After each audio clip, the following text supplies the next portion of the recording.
My parents threatened to skip my wedding if I didn't invite my sister, who slept with my boyfriend. What happened next shocked everyone. I, 28F, never expected to be in this predicament, yet here I am. My sister Lizzie, 26F, and I used to be quite close growing up. We shared a room in our little suburban home, whispering secrets late into the night and daydreaming about our future.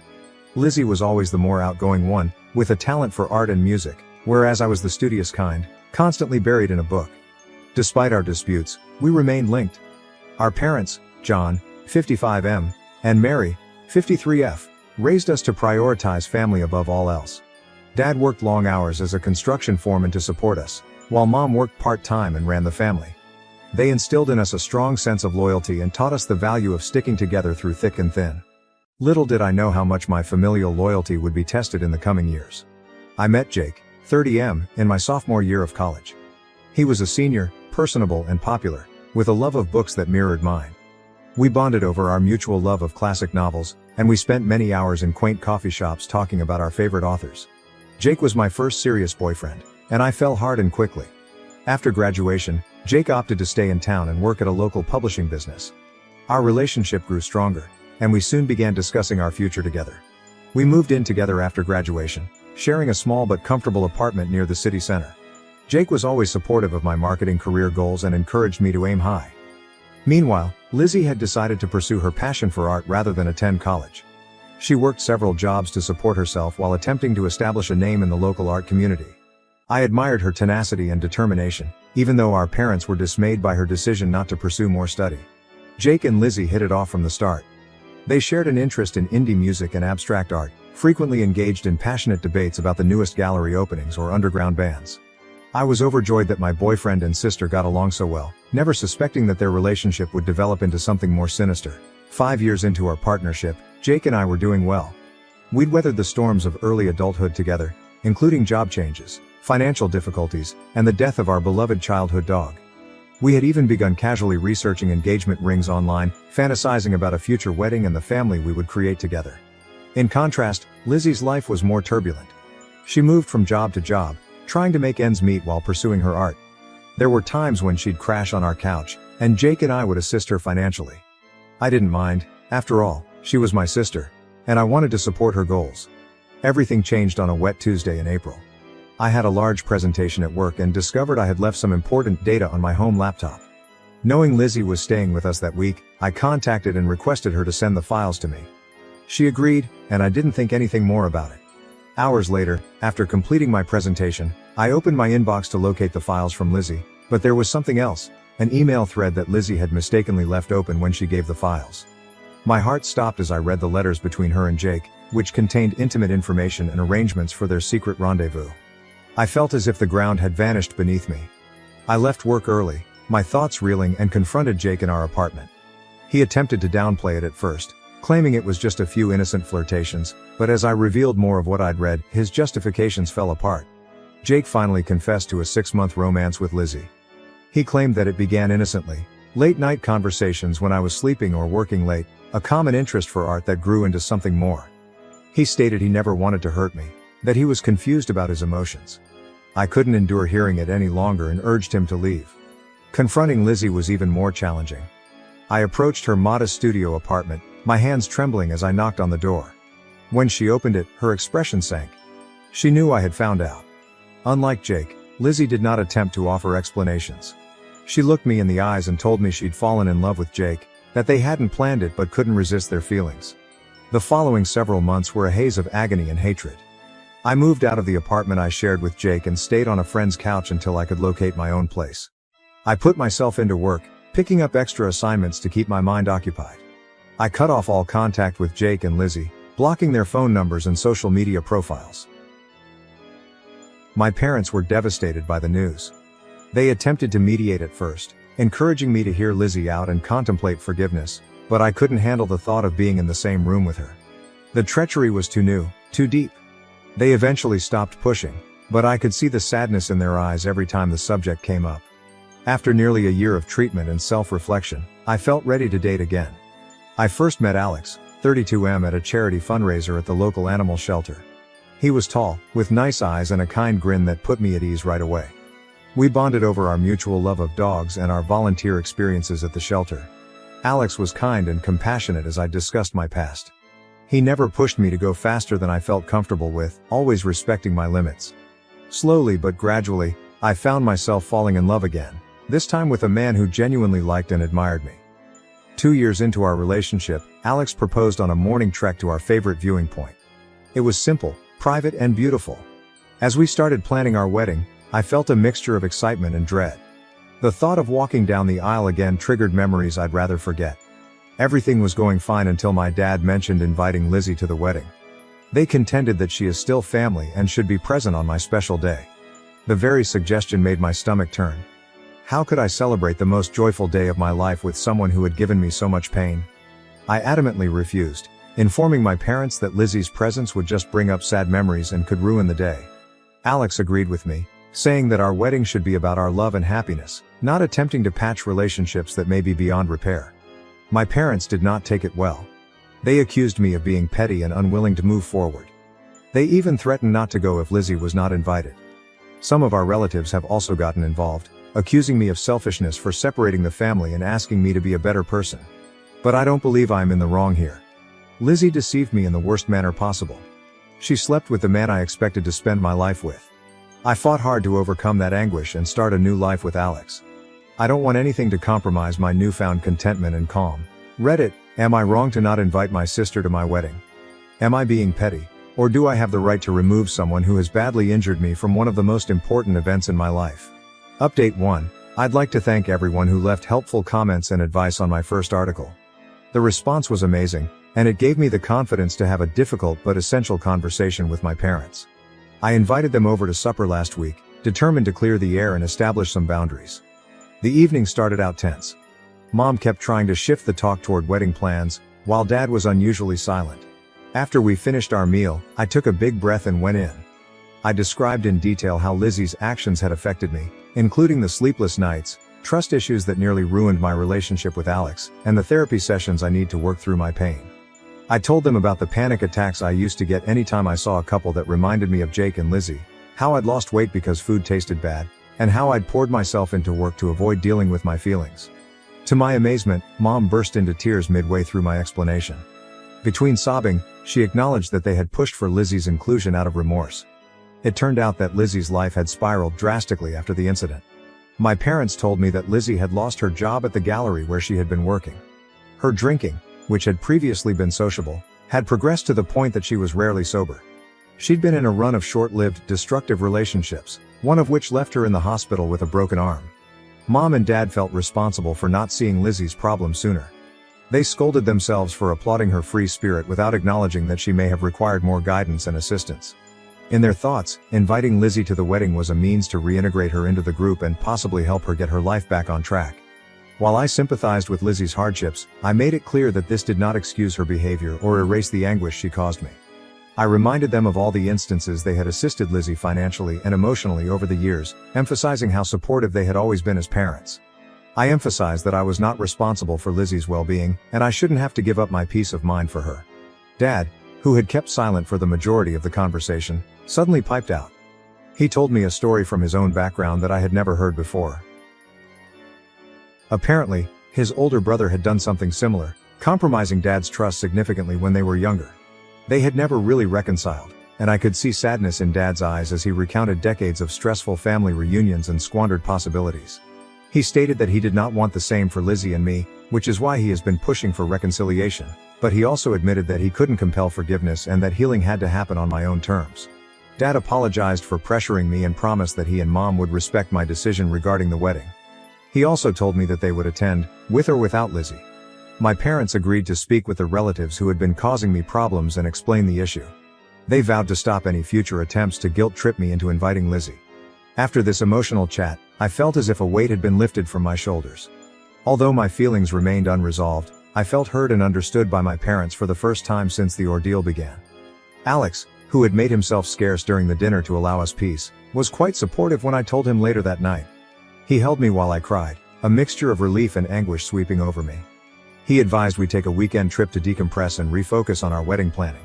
We had a wonderful weekend at a nearby beach town, simply enjoying each other's company and finalizing some wedding plans. We chose our wedding cake, chocolate with raspberry filling, planned the celebration playlist, and even practiced our first dance on the beach under the starlight.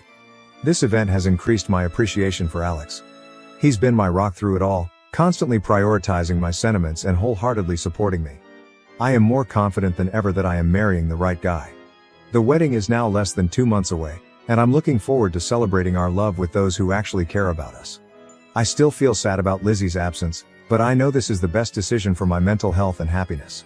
Thank you again, Reddit, for assisting me in standing my ground and prioritizing my well-being. Your support has meant more than you realize. Update 2. It has been a crazy few weeks since my last post, and I have some unexpected news to offer. I received Lizzie's letter around 3 weeks ago.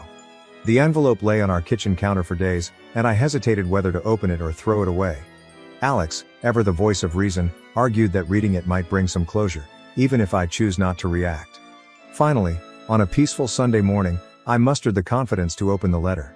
It was many pages lengthy and contained Lizzie's trademark loopy handwriting. As I read, I could practically hear her voice in my thoughts, recalling late-night chats and secrets from our youth. Lizzie began by acknowledging the grief she had caused me, accepting full responsibility for her actions without making excuses. She wrote of the downward spiral her life had taken after Jake left her, and how she turned to drink to alleviate her remorse and shame. She admitted to suffering from depression, which had begun long before the episode with Jake but had increased dramatically thereafter. Her admission that she was going to rehab stunned me the most. She had apparently been in a treatment facility for the previous 6 months, focusing on her sobriety and mental wellness. She wrote of the grueling treatment sessions, group gatherings, and the difficult task of confronting her demons. Lizzie mentioned that part of her healing journey was making amends to individuals she had harmed. She clarified that she did not seek forgiveness and respected my decision not to include her at the wedding. Her intention in writing was just to apologize and inform me that she was attempting to become a better person. The letter finished with a story from our childhood. I stood up for her against some bullies at school. Lizzie stated that she had always admired my tenacity and honesty, and that betraying me was her biggest regret in life. I'd want to say that after reading the letter, I felt a rush of forgiveness, but the truth is that I was left conflicted. A part of me remained furious and sad, while another sensed a glimmer of the sisterly affection we had shared. I decided to take some time to examine my emotions before making any decisions. After a few days of deliberation and numerous conversations with Alex, I decided to meet Lizzie at a neutral location, a quiet cafe in town. Seeing her in person after 3 years seemed weird. She looked different, thinner, with black circles under her eyes, but she exuded a peace that had not been there before. Our conversation began awkwardly, with many pauses and hesitant phrases, but as we spoke, it became easier. Lizzie restated what she had said in the letter, her voice breaking with emotion as she apologized once more for the hurt she had caused. She told me more about her sober journey and the work she had done in therapy. Lizzie even showed me a journal in which she had been writing letters to me as part of her recovery, though she had no intention of sending them. Reading excerpts from her genuine, unedited thoughts during those sad days was eye-opening. I will not lie, it was an emotional meeting. We both shed tears as we discussed the past and the agony we had both endured. Lizzie revealed that she and Jake had split up just months after I discovered them, their relationship collapsing under the weight of guilt and resentment. She hadn't communicated with him since. By the end of our appointment, I felt a sense of closure that I hadn't realized I needed. The wrath that had been burning inside me for years began to subside, and was replaced by a complex mix of sadness, relief, and cautious hope. After much deliberation and debate with Alex, I have decided not to invite Lizzie to the wedding. It's too soon and I want to enjoy my special day without additional worry or mental issues. However, I've agreed to try to re-establish our friendship gradually, beginning with occasional text messages and perhaps coffee meets in the future. Lizzie acknowledged and appreciated my decision. She even sent Alex and me a modest gift, a lovely hand-painted letter wishing us success in our marriage. It reminded me of the cards she used to make for my birthdays when we were younger, which brought back bittersweet memories. I understand that this process of healing and regaining trust will be long and may be challenging. There are still times when the anguish of betrayal resurfaces, reminding me of everything we have lost. But for the first time in 3 years, I am optimistic about having my sister back in my life eventually. The wedding preparations are in full flow. Alex and I are delighted to celebrate our love with our closest friends and family. While Lizzie will not be present, I am more at ease with that decision now. Our special day will be spent looking forward to our future together, rather than lingering on past hurts. Update 3. It's been 6 months since my wedding, and I wanted to provide you with a last report on this chapter of my life. The wedding day was simply wonderful. Alex and I exchanged vows in front of our loved ones in the stunning vineyard setting we had chosen. The weather was perfect, with a moderate breeze and brilliant blue skies that appeared to reflect the joy I felt inside my heart. I walked down the aisle on my father's arm, my gaze fixed on Alex's. All of the drama and pain of the previous years seemed to fade away in that instant. As I stood at the altar with my soon-to-be husband, all I could feel was love and appreciation. The ceremony was modest and personal, with readings picked by our closest friends and vows written by ourselves. There wasn't a dry eye in the house when Alex swore to always be my safe harbor, and I promised to be his constant companion throughout life's experiences. The reception was a happy occasion. The meal was wonderful, the wine was plenty, and the dance floor was full all night. My parents were on their best behavior, honoring Alex and me with no mention of Lizzie. It was great to see them so joyful and supportive. Lizzie followed my requests and did not attempt to contact me on the wedding day. Instead, she delivered a gorgeous bouquet of sunflowers, my favorite flower since childhood, to my hotel room. The accompanying note congratulated us and wished us a life of happiness. It was a lovely gesture that I appreciated even more than I had imagined. Since the wedding, Alex and I have adjusted into married life, which has been fantastic. We recently purchased our first home together, a quaint craftsman-style house with a modest backyard. We've enjoyed making it our own by painting the walls and adding a garden. It feels nice to be starting a life together and making new memories in a space that is genuinely ours. My friendship with Lizzie is gradually improving.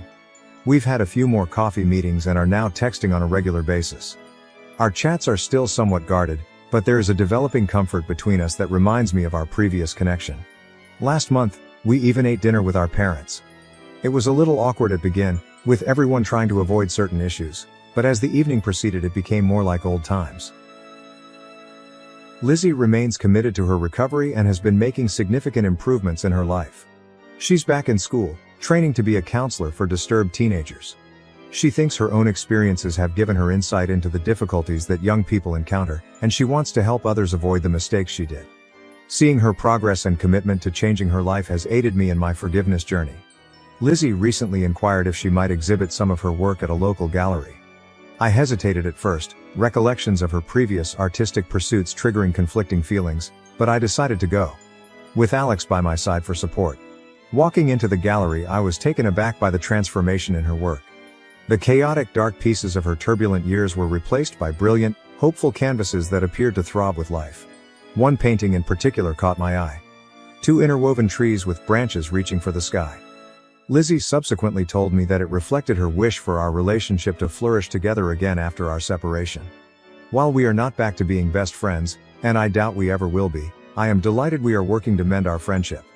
It's a lengthy process, with occasional setbacks when past hurts resurface, but it feels right. We're learning to be sisters again in a way that honors our separate paths and who we've become. I would like to thank everyone who helped me through this difficult time. Your guidance and encouragement helped me stay strong and make the best decisions for myself. I've learned a lot about setting boundaries, self-care, and the power of forgiveness, not for the benefit of the other person, but for my own peace of mind. Looking back, I recognize that the healing process isn't linear. There are good days and bad days, moments of progress and moments of uncertainty, but I'm pleased of how far I've gone and enthusiastic about what the future holds with Alex. To anyone in a similar situation, remember that it is acceptable to prioritize your personal well-being. Healing takes time, and you don't have to forgive somebody until you're ready to do so.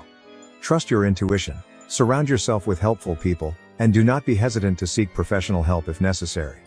As for me, I'm looking forward to the next chapter in my relationship with Alex. We're talking about starting a family soon, and the prospect of becoming parents both excites and scares us. Whatever problems come our way, I am confident that we will confront them together, stronger for having weathered the storm.